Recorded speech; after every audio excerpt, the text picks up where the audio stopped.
रोज एक नई कहानी देखने के लिए चैनल को सब्सक्राइब करें और बेल आइकन दबाना ना भूलें। सुमन एक गरीब परिवार की इकलौती बेटी थी जिसके साथ उसकी माँ, बड़ा भाई और भाभी रहा करती थी। सुमन के पिता नहीं थे, इसीलिए उसके भाई ने ही उसकी परवरिश बहुत लाड़ प्यार से की थी और वो चाहता था कि उसकी बहन की शादी किसी अच्छे घर में करे। इसी सिलसिले में दोनों माँ बेटे अपनी बहन की शादी के लिए लड़का ढूंढना शुरू कर देते हैं। एक दिन सुमन की भाभी मेघा शादी के बारे में बात करते हुए उसे छेड़ते हुए कहती है, क्या बात है सुमन, अब तो तुम्हारा कॉलेज भी पूरा हो गया है। माँ जी तुम्हारे लिए लड़का ढूंढ रही हैं। जल्दी तुम भी अपने पिया को प्यारी हो जाओगी। किसने कहा भाभी कि मैं अभी शादी करने वाली हूँ? मैं कोई शादी वादी नहीं करने वाली अभी तो। मुझे अपनी भाभी और भैया और माँ के साथ और समय बिताना है। तुम कुछ भी कहो, शादी तो एक ना एक दिन तुम्हें करनी ही होगी। जैसे मेरे और तुम्हारे भैया की हुई है, ऐसे ही तुम्हारा भी किसी और के साथ जोड़ा बना होगा। क्या भाभी, आप भी ना हर बार मुझे छेड़ती रहती हैं। आपको कोई और काम नहीं है क्या? ये लो, अब मैं अपनी ननद से थोड़ा बहुत मजाक भी नहीं कर सकती। कर सकती हैं भाभी, पर अभी शादी के अलावा भी बहुत सी चीजें हैं। दोनों आपस में बात कर ही रही थी कि तभी वहाँ पर सुमन की माँ आ जाती है और कहती है, क्या बात है, तुम दोनों ननद भाभी यहाँ बैठकर बस हंसी ठिठोली ही कर रही होगी या कुछ काम भी करोगी? घर का सारा काम ऐसे ही फैला हुआ है। देखो ना माँ, भाभी जब देखो मुझे शादी की बात से चिढ़ाती रहती हैं। आप इन्हें समझाओ ना, मैं अभी शादी नहीं करूँगी। अरे मेघा, ये क्या कह रही है सुमन? तुम इसकी शादी के लिए क्यों जिद कर रही हो? मैं खुद अपनी बेटी के लिए एक अच्छा सा लड़का ढूंढ रही हूँ। क्यों बेटी, अब सही कहा ना? माँ अब भी भाभी के साथ मिल गई। मुझे आप दोनों से बात ही नहीं करनी है, मैं जा रही हूँ बाहर। अरे लेकिन मेरी बात तो सुन, कहाँ जा रही है? अरे मैं तो मजाक कर रही थी। भले ही सुमन के घर वाले गरीब थे, लेकिन अपने इस छोटे से परिवार में ये सभी बहुत खुश थे। ऐसे ही इनकी सुबह और रात होती।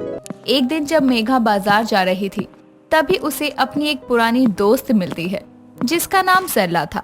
वो उसे देखकर कहती है, मेघा, तू यहाँ क्या कर रही है? ये मेरा घर है। तू ये बता सरला, तू इस गरीबों की बस्ती में क्या कर रही है? तू तो अच्छे खासे इलाके में रहती है, अमीरों में यहाँ कैसे आना हुआ तेरा? तू भी ना मेघा, कैसी बात करती है? मैं यहाँ किसी काम से आई थी। यहाँ काम से? लेकिन यहाँ तुझे क्या काम पड़ गया? क्या बताऊँ मेघा, मेरे ससुराल में मेरी सास के देवर के बेटे की शादी की बात करने आई थी। यहाँ उन्होंने कहा था कि उन्हें एक गरीब परिवार की लड़की चाहिए। एक से बात हुई थी तो उसी को देखने के लिए आई थी, लेकिन वो लड़की घर पर है ही नहीं। अब समझ नहीं आ रहा क्या करूं। मेरी सास तो मुझे बहुत ताने देगी कि एक काम नहीं होता मुझसे। लेकिन इतने बड़े अमीर परिवार के लोगों को एक गरीब लड़की ही क्यों चाहिए? बात ये है, उनके बड़े बेटे का एक हाथ खराब है, यानी एक हाथ काम नहीं करता है, और अमीर घर की कोई लड़की उससे शादी करना नहीं चाहती है, इसीलिए गरीब लड़की देख रहे हैं। लड़के में और कोई कमी नहीं है, एकदम हीरो जैसा लड़का है। ऐसी बात है, तू ऐसा कर, मुझे ना अपना नंबर दे दे, मैं तुझे बताती हूँ। मेरी नजर में एक बहुत ही सुंदर लड़की है। सच में? उसे कोई दिक्कत तो नहीं होगी ना उस लड़के के हाथ से?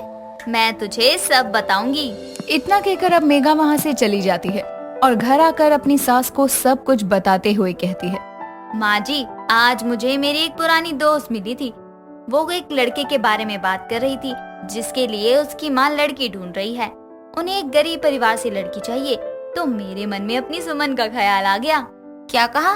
तो तू कहना चाहती है कि अपनी सुमन की शादी हम अमीर घर के लड़के से करवाएं? माँ जी, ये लड़का बहुत अमीर है और किसी चीज की कोई कमी नहीं है, बस एक ही दिक्कत है। और वो क्या है? वो लड़के का एक हाथ काम नहीं करता ठीक से, लेकिन ये भी कोई बड़ी बात नहीं है। आजकल हर बड़ी बीमारी का इलाज है, तो ये तो छोटी सी चीज है। इन सब को परे रखकर आप जरा सोचो, ये हमारी सुमन की शादी एक अमीर घर में हो जाएगी तो उसकी किस्मत ही बदल जाएगी। आने के लिए लंबी महंगी कार होगी, पहनने के लिए अच्छे अच्छे महंगे कपड़े और बहुत सारे जेवर, नौकर चाकर। अरे राज करेगी हमारी सुमन, राज। बहू, बात तो तेरी सही है, लेकिन मुझे ये सब कुछ अच्छा नहीं लग रहा है। इंसान को जितनी बड़ी चादर होती है उतने ही पैर पसारने चाहिए। लेकिन माँ जी, जब औकात और पैर लंबे हो जाते हैं ना, तो चादर भी बदल लेनी चाहिए। बहुत अच्छा मौका है, हाथ से जाने मत दो। मेघा की बात सुनकर रेनू भी इस बात पर सोच में पड़ जाती है और शाम को जब उसका बेटा मोहन घर आता है तो उसे सब बताती है। पहले मोहन भी इस रिश्ते के लिए मना करता है, लेकिन रेनू उसे जैसे तैसे मना लेती है और सुमन की शादी की बात करने के लिए मेघा अपनी दोस्त सरला को अपने घर बुलाती है। धीरे धीरे बात इतनी बढ़ती है कि शादी तक पहुंच जाती है और दोनों परिवारों की रजामंदी से सुमन की शादी हितेश से हो जाती है, जो कि एक बहुत बड़ा अमीर बिजनेसमैन था। और शादी के अगले दिन सुमन के घर वाले उसके ससुराल में आयोजित बड़ी पार्टी में जाते हैं तो सभी उन्हें अजीब तरह से देखते हैं, क्योंकि वो लोग जो कपड़े पहनकर गए थे वो बहुत सस्ते और सिंपल थे। वहाँ पर आए सभी लोग अमीर और अच्छे कपड़ों में थे। ये देखकर सुमन के घर वालों को बहुत ही अजीब लग रहा था। माँ जी, ननद जी की शादी एक अमीर घर में तो हो गई, लेकिन अब मुझे यहाँ पर बड़ा ही अजीब लग रहा है। देखो यहाँ कितने अमीर लोग हैं और कितने सुंदर कपड़े और गहने पहनकर आए हैं। मुझे तो यहाँ शर्म आ रही है। बहू, शर्म तो मुझे भी आ रही है, लेकिन अगर आज हम यहाँ नहीं आते तो सुमन को अकेलापन महसूस होता इतने सारे लोगों के बीच। जा बहू, एक बार जाकर देखा सुमन को।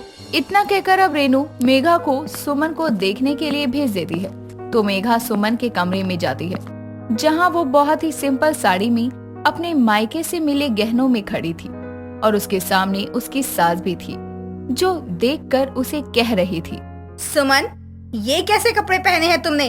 भूल गई क्या? ये तुम्हारा मायके नहीं ससुराल है और यहाँ बहुत अमीर लोग रहते हैं। तुम्हारे मायके वालों की तरह गरीब और फटीचर नहीं। और देखो तो ये साड़ी कितनी अजीब और बदबूदार है, और ये गहने, इससे भी ज्यादा भारी गहने तो हम अपने नौकरों को दे देते हैं। अब जल्दी से इन्हें हटाओ और वो पहनो जो मैंने तुम्हें दिया है, समझी? लेकिन माँ जी, ये सब मेरी माँ और भैया ने बड़ी मेहनत से मेरे लिए बनवाए हैं। इसमें उनका प्यार और आशीर्वाद है। माना कि आप बहुत अमीर हैं, लेकिन इसका ये मतलब नहीं कि आप मेरे मायके वालों की इंसल्ट करेंगी। इंसल्ट? अरे इंसल्ट तो अभी की ही नहीं। अगर तुमने और ड्रामे किए तो मैं नीचे जाकर तुम्हारे परिवार वालों की धज्जियां उड़ा दूंगी, समझी? नहीं माँ जी, आप ऐसा कुछ मत करना। आप जैसा कहेंगी मैं वैसा ही करूँगी। ये सब बातें सुनकर मेघा की आंखें भर आती है, क्योंकि उसे लगा था कि शादी के बाद उसकी ननद की जिंदगी बदल जाएगी, लेकिन यहाँ तो कुछ और ही हुआ था। शादी के बाद अमीरी में सुमन दब कर रह गई थी। मेघा वहाँ से नीचे अपनी सास के पास चली आती है, जहाँ मेघा की लाल आंखें देखकर रेनू कहती है, बहू, ये तेरी आंखें अचानक लाल क्यों हो रही है? रोकर आई है क्या? हाँ वो माँ जी, ननद जी को देखकर मैं अपने आंसू रोक नहीं पाई। बहुत ही सुंदर लग रही हैं वो, इतनी ज्यादा अच्छी लग रही हैं कि मुझसे वहाँ रुका ही नहीं गया। अरे तो उसे अकेला क्यों छोड़ आई? अपने साथ लेकर आना था उसे, या उसके पास ही रुक जाती। हट, अब मुझे जाने दे, अपनी बेटी से कुछ देर बात भी कर लूंगी। नहीं माँ जी, आप वहाँ मत जाइए। वहाँ सुमन की सास है, वो उसे तैयार कर रही है पार्टी में आने के लिए। मैंने भी कहा था उन्हें कि मैं सुमन को तैयार कर देती हूँ, तो उन्होंने कहा नहीं, मैं खुद ही अपनी बहू को अपने हाथों से तैयार करूंगी। बहुत किस्मत वाली है मेरी बेटी, जो उसे इतना अच्छा घर परिवार और सास मिली। बस ऐसे ही मेरी बेटी खुश रहे। कुछ ही देर में झूठी मुस्कान के साथ सुमन की सास उसे अपने साथ लेकर आती है। वो उसे पहले ही समझा कर लाई थी कि लोगों के साथ कैसे बात करनी है और अपने घर वालों के साथ बहुत ही कम रहना है, जिससे कि आते ही सुमन बाकी मेहमानों से मिलती है, ना कि अपने घर वालों से। ये देखकर सुमन की माँ को बहुत बुरा लगता है, लेकिन अपनी बेटी को देखकर ही वो वहाँ से चली जाती है। पर मेघा अब बहुत पछता रही थी, क्योंकि उसने सोचा था कि अपनी ननद की शादी एक अमीर घर में करने के बाद उसकी लाइफ संवर जाएगी, लेकिन हुआ तो कुछ और ही। सिमो की एक नहीं बल्कि 5 बेटियां थी, संध्या, शोभा, प्रिया, शिल्पा और प्रियंका। लेकिन फिर भी सिमो को रत्ती भर भी सुख नहीं था, क्योंकि उसकी 5 बेटियां एक से बढ़कर एक आलसी जो थी। अगर उन सब में कभी सबसे बड़े आलसी होने की प्रतियोगिता हो जाए तो 5 ही अव्वल नंबर पर आए। सिमो ने विधवा होने के कारण अपनी बेटियों को अच्छे से पाला था और कभी किसी चीज की कमी नहीं होने दी थी, लेकिन 5 को अपने आलस के आगे सिमो की जरा भी कदर नहीं थी। ऐसे ही एक दिन जब सिमो 5 को उठाने जाती है तो उनके कमरे में जाकर कहती है, उठ जाओ करम जलियो, आखिर कब तक घोड़े बेचकर सोती रहोगी? सूरज निकल आया है, उठना नहीं है क्या? सुबह के 11 बज गए हैं। माँ, आप तो जानती है कि मैं 12 बजे के बाद ही जगती हूँ, तो आप मुझे जगाने की सोचना भी मत। माँ, चाय नाश्ता बन गया हो तो दे दो ना, मुझे भूख लगी है। हाँ बन गया, लेकिन जब उठोगी तभी तो दूंगी ना। अब लेटे लेटे मुंह में तो खाना डाल नहीं दूंगी तुम दोनों के। अब खाने के लिए तो बिस्तर छोड़ना ही पड़ेगा ना। वाह माँ, आपका आइडिया बुरा नहीं है। आप हमारे मुंह में नाश्ता ऐसे ही लेटे लेटे डाल दो, फिर दिन में खाने के समय जगाने आ जाना। सिमो ये सब सुनकर परेशान हो जाती है और हार मानकर नीचे चली जाती है। उसकी ये परेशानी ऐसे ही आए दिन चलती रहती थी, क्योंकि ना उसकी लड़कियां टाइम से खाती पीती और ना ही साफ सफाई रखती। उनके आलस के कारण वो ज्यादा पढ़ तक नहीं पाई थी। ऐसे ही दिन बीतते हैं। एक दिन जब पांचों हॉल में बैठकर टीवी देख रही थी, तो सिमो वहाँ आकर कहती है, अभी 3 घंटे पहले जब मैं यहाँ आई थी तब भी तुम यही थी और अब भी यही हो। अरे उठ जाओ जरा, काम में मेरा हाथ बटा दिया करो। कल को किसी दूसरे के घर जाओगी तो तुम्हारे ससुराल वाले मुझे गालियाँ देंगे। माँ, ऐसे कैसे गाली देंगे? हमको सब आता है। और वो कहते हैं ना कि जब सिर पर पड़ती है तो इंसान सब कुछ करना सीख जाता है। देखना, हम लोग भी सीख जाएंगे। हाँ, भगवान खुद आएंगे ना तुमको सिखाने। और जब मैं तुम सबकी माँ होकर तुमको कुछ नहीं सिखा पाई तो खुद ब खुद तुम सीखने से रही। माँ, कितना बोलती हो आप। हम तो इतना बोलने में भी थक जाते हैं। आओ हमारे साथ बैठ जाओ, साथ में बैठकर कोई मूवी देखते हैं, बड़ा मजा आएगा। फिर आराम से जाकर सो जाएंगे। अगर मैं भी तुम पांचों की तरह आलसी हो गई या टीवी देखने बैठ गई तो घर का काम कौन करेगा और खाना कौन बनाएगा? नहीं, मेरे पास तुम्हारे जैसे खाली समय नहीं है। एक काम करो, मैं मंडी से सब्जियां लेकर आती हूँ। गैस पर सब्जी चढ़ी है, 5 सीटी लगते ही गैस बंद कर देना, ठीक है? भूलना मत, और आलस तो बिल्कुल भी मत करना। सिमो इतना कहकर वहाँ से मंडी चली जाती है। और जब वो वापस आती है तो देखती है कि उसकी पांचों बेटियां अभी भी टीवी के आगे बैठी हैं।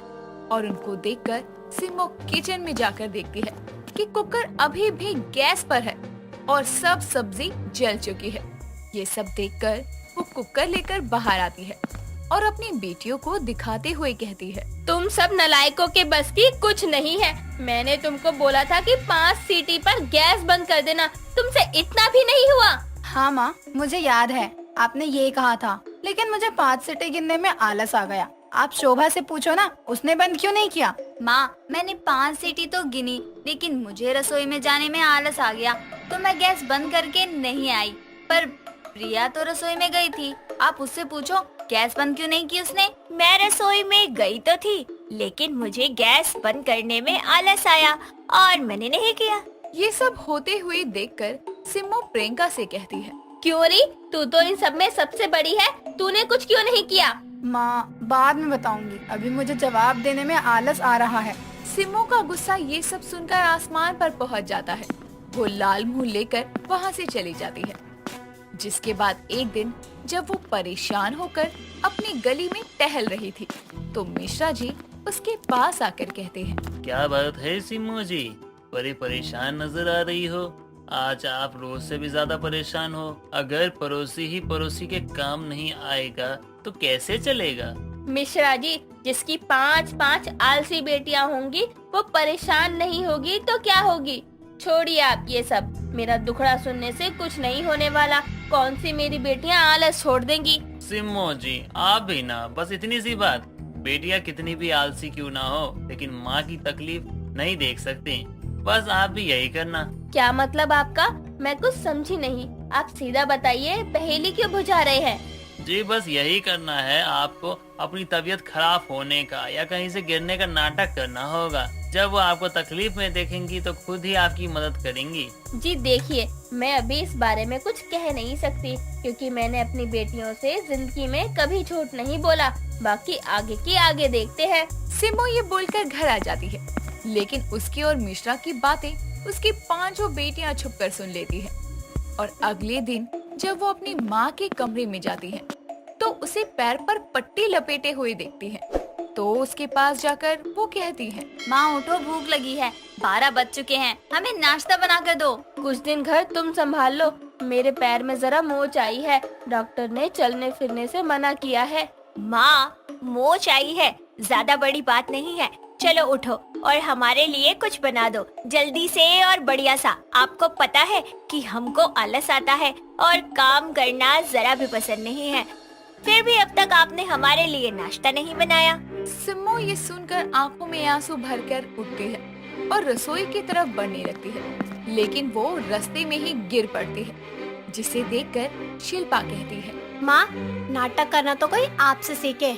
हमसे काम करवाने के लिए आप इतना गिर गई कि गिर ही गई, लेकिन आपकी ये चाल हम 5 आलसी बेटियों के आगे नहीं चलने वाली।